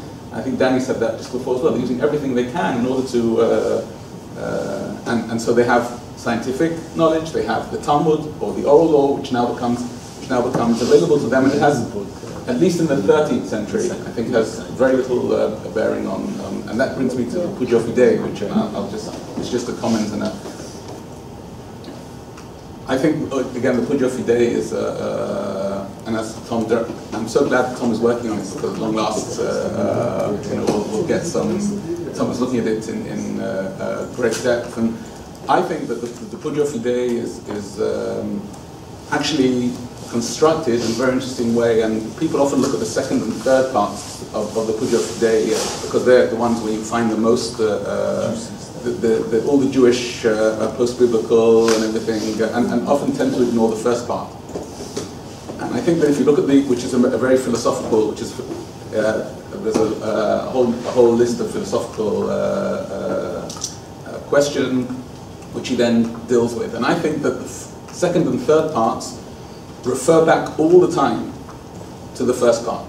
In other words, the second and third parts are Ramon Marti's use of additional material, as I said before, new materials that he's suddenly discovering, which give support to the articles that he brings in the first part. So it's an integrated whole, and I think when we've talked about this before, Tom, how there are places in the second and third part where he specifically refers back. Including in that part. In the Trinitarian part. That's right. He says, I've already shown that God is one in the first part. Right. So now I have to show that God is three. Exactly. So I think that and that's, I think that's also And you know, if I may sneak in here, I mean, to answer my own question in a hypothetical way, the reason I think Marti is uninterested in Islam actually has to do with all of this. There are no Islamic texts. The Quran, the Quranic tafsir, the hadith, all these works that he seems to know very well, none of them can be put to all of these multiple other uses that are not polemical, the way his great Judaic learning can be used. So there's not, it doesn't, I don't think he can make a great career for himself in some ways, writing about Islam the way he can writing about Judaism, because he can make Jewish texts. He even says this, speak about every single aspect of Christian belief, and it's just too hard to do that with Islam. Anna, and then Yosef. Thank you for this very interesting session, all of you. And I was thinking about this. I'm coming from a later period in this respect, but I have always asked the same question: how do I explain the difference of treatment of Jews and Muslims in Alonso Espina's for colleagues in today? And here I have the same question as you've had with Raymond Martin, except that Espina, for me, is not as learned in Islam as Martin, for sure. So, on Judaism, probably here there are many people who can speak more than me. But what I was interested is, again, in the fox metaphor, if you want. Because why should we identify someone there? I mean, by the 15th century, when Espina is writing, the canon has introduced everything together. And I think in the 13th century, we start to see that with Beauvais afterwards, and they are all dealt with together. The enemies of faith become canonized. That's heretics, Jews, Muslims, then witches, but it's a whole field. And what I think you find and we find, and these texts are proof of, is that they are providing tools. And I mean, the last time I went to Brussels, I saw the illuminations of Espina's manuscripts there, which are completely different from the Spanish ones, and they show Espina teaching. When they are giving tools, these are people who are at university or in Franciscan schools, in Dominican schools. So maybe the text is, and you said that in the discussion, maybe the text is worth a lot in every single context. So I don't think we should define whether heretics or Jews or Muslims. It may be any, or at some point it may reflect one or the other. I think by the end of the period, like 15th century, it's become like written knowledge. Maybe in the 13th we still find. But I think we use the word tools concerning these texts. I think that part is very, very, very important. And I would think that's where we can find this connection between polemic and non-polemic. Sometimes they are training people to argue, and they should argue in many contexts, and they have to write sermons in many contexts. As you said, Dominic is going somewhere, and the other is going to the others, and Albi Jason's Pullman's Jews, Muslims, who cares, in a way. So there are some kind of basic issues of the argument if you go to one book or another, like Quran or Talmud or whatever, but then there are the general trends which you can use anywhere, I would say. I don't know, but that's my explanation from the 15th. I mean, and I think if we, I think when Robin Rose writes about what the Dominicans are doing, he emphasizes that the Dominicans, mostly in Spain, are connecting with preaching to other Christians, and I think, one of the errors I've made in print, but a number of other people have as well, and I take consolation in that, is that Marti's other work, which is usually listed as an anti-Islamic work, the Explanatio Fidei ad Institutionem Fidelium, really is clearly doesn't have anything to do with Muslims at all. It mentions Muhammad about twice in what is a pretty substantial treatise. What it clearly is is a whole other kind of standard Dominican work. That is a work that explains to less educated Christian priests how to explain the creed to Christians, just as the title says, ad institutionem fidelium. It doesn't address Islam, it doesn't address questions that Islam raises, we have got these blinders on that say Marti was a polemicist against Islam and Judaism, and therefore all of the works he wrote were those kinds of works, which have blinded us from seeing that Dominicans did a lot of other things, and one of the key things they did, wherever they went, is write these treatises to help people teach the creed, and it's just like many of these. So it is a tool, but it's a tool for a very different context. But then Espina uses that creed for Muslims too. What's that? Espina uses that creed for Muslims too. No, that's very interesting. They keep interplaying all the time. Yeah, but of course books can be used for different purposes in different Yes. I want to refer to several things that were said, suggesting some further ideas. First of all, about our use of the term polemic and polemical. Regarding to the text themselves, I think that we can say they are polemical, period. That is, they represent a polemical standpoint within themselves. Now, does all polemical texts necessarily reflect a real polemic with Jews? Or do they instruct how to conduct polemic with Jews? Of course not. Of course not. But that's been widely recognized with regard to what Augustine writes, or what other people write in the 12th century. So there isn't that convention that says that the polemical text is necessarily, or even mostly, reflect some kind of a real engagement with Jews.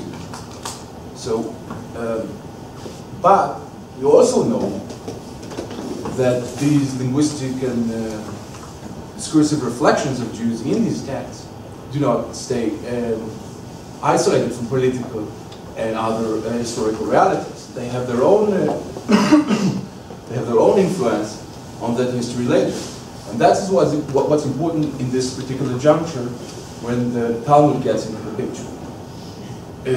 It is very much reasonable, as Chaim shows in many of his work, that Martinis and other Dominicans who were working with these materials for the first time had other interests or had other ambitions, or were drawn to these texts for various reasons that regard mostly the consolidations and the challenges of the science of theology that was taking place in the universities, etc., and the struggle against philosophy.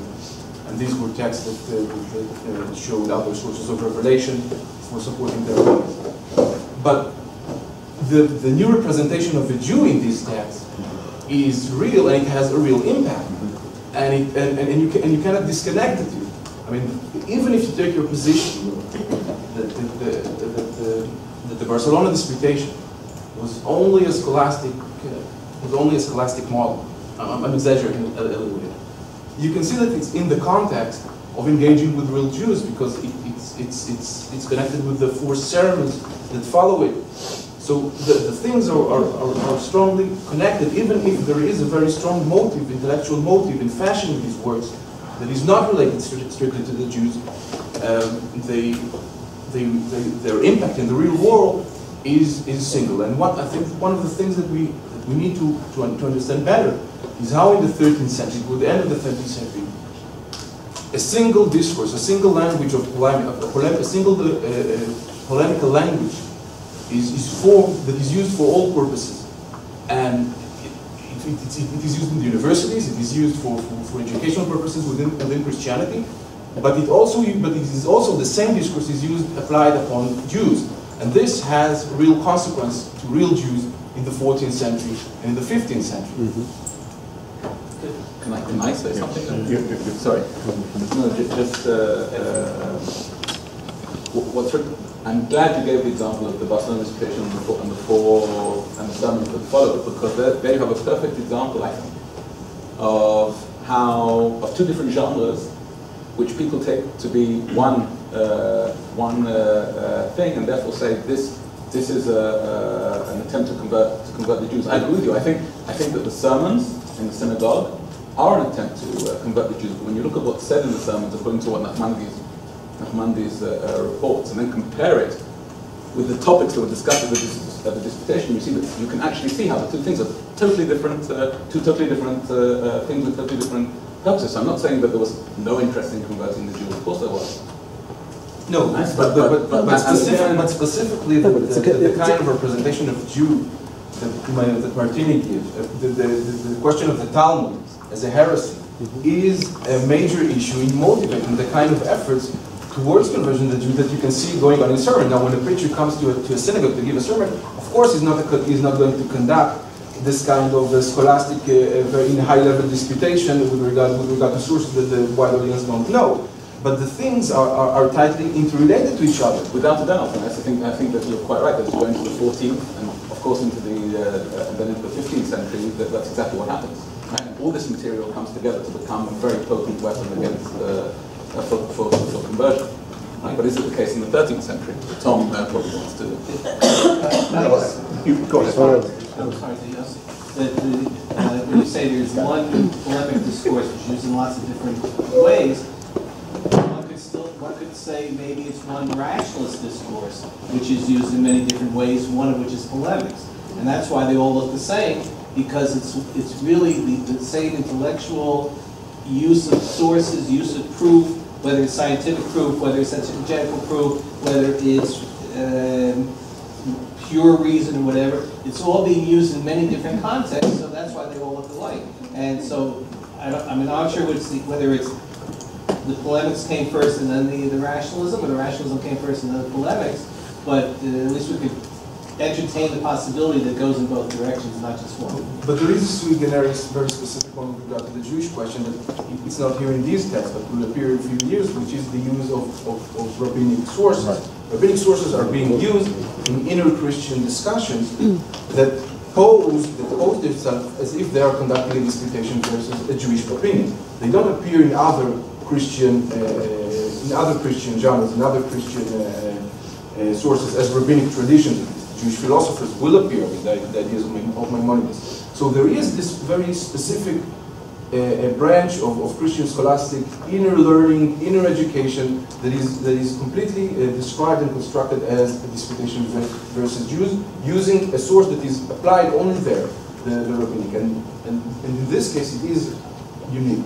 If I could just jump in, Kevin, very quickly pushing back to the first half of the 13th century, the Maimonides illustrates exactly what you're talking about, because the first set of manuscripts made in the 1220s, before Nicholas Donian ever converted, before anyone ever dreamt of having a trial of the Talmud, the anti-Jewish polemic in that set of manuscripts is regularly turned into kind of moralizations about Bible verses, criticizing people who are overworldly and don't know how to read correctly, and they illustrate them with images of rabbis commenting on the Bible in codices. And I think there's a strong argument to be made that that kind of connection coming out of the university, the preaching, and then the imagery, which was directed directly at the royal court, and which was read by Blanche de Castile, who presided over the trial of the Talmud, kind of paved the way and softened the ground for the reception once converts started coming in and talking about what's going on in these codices that the rabbis are creating. So yes, I think you can sort of really trace this inner scholastic moralizing concretization to very, very negative effects on Jews. Bora, and then Uri. Simon.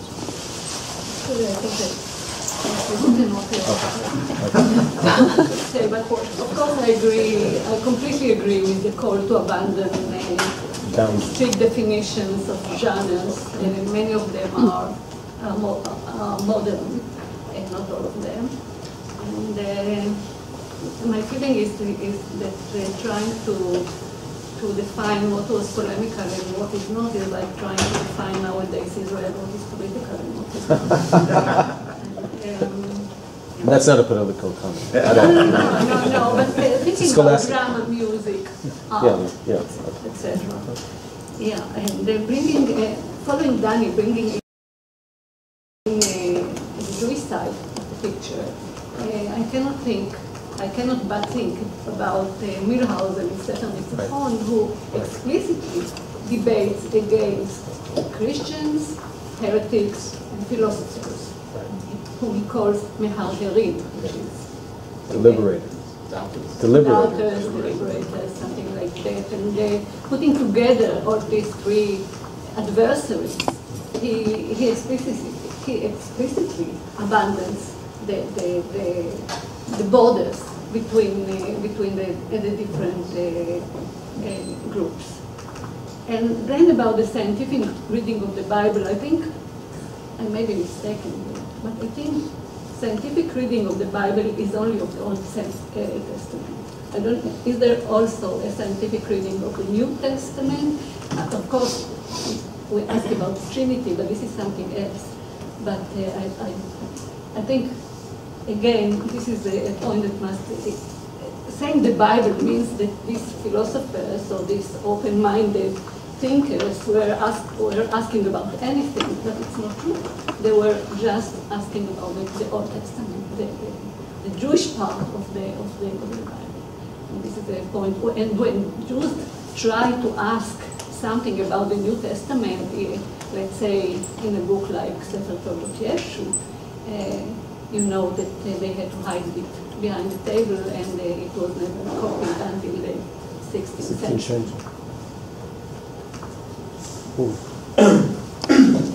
So I want to apologize for bringing in an Islamic Eastern matter into the room, but this image of polemics often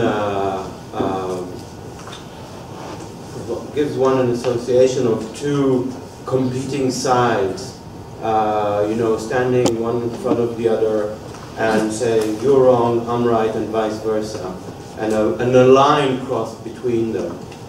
And I think there's, and this came up in various places here, that to an extent also it reflects the opposite. I mean, the fact that there is a common ground on which they can dispute is really saying about how much they share and less how much they oppose each other. And I want to bring an example. This comes from a report in a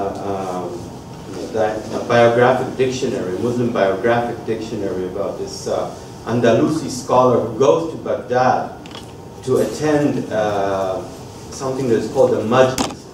It's a gathering, an assembly, where members of different religions sit together and dispute about religion. And the report about this scholar, that this guy who spoke with him, he says, so one day this fellow called Ibn Abi Zayd, he asked the person that attended the majlis, Ibn Sa'di, did you attend the gatherings of the theologians?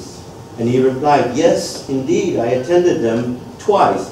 Then I stopped going to their gatherings and never went back to them.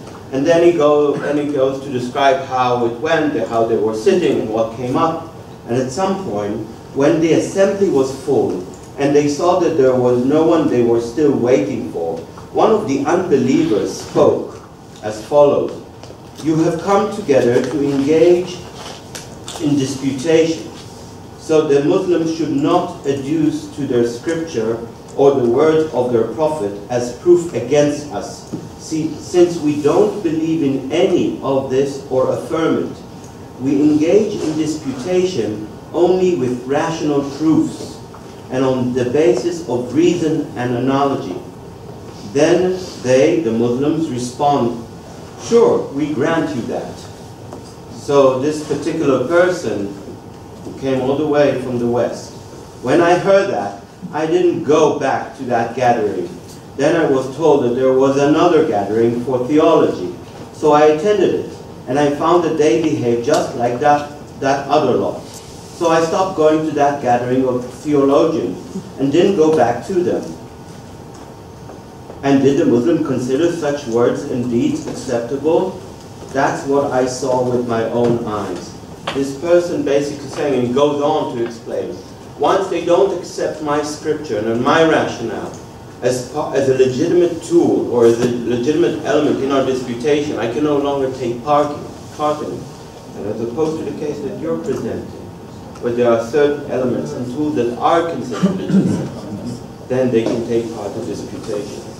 So I think this is something also to consider about using Jewish scripture as opposed to Muslim sources in these kind of disputes. Could I just say one final thing? I mean, yeah, obviously this is true, and I think it gets at, in a way, the point of genesis for this for me. This started by asking this question: why doesn't Marti spend hardly any time engaging Islam when he knows it so well? And I think that part of the answer is that engaging with Jewish texts, engaging with the Hebrew Bible, engaging with the Talmud, with Midrashim, had so many other applications besides overtly polemical ones that it really was worth his effort. Whereas engaging with Islam, where there's no shared scripture, is a fairly narrow scholarly enterprise. And I think, in fact, he's very representative of the scholastic world in this period, which Latin scholastics are not interested in engaging with Islam. They're very interested in engaging with Judaism because of precisely this huge area of overlap that can be dangerous, it can be beneficial, it can be fruitful, and it can lead to very bad stuff. Thank you very much, Paul.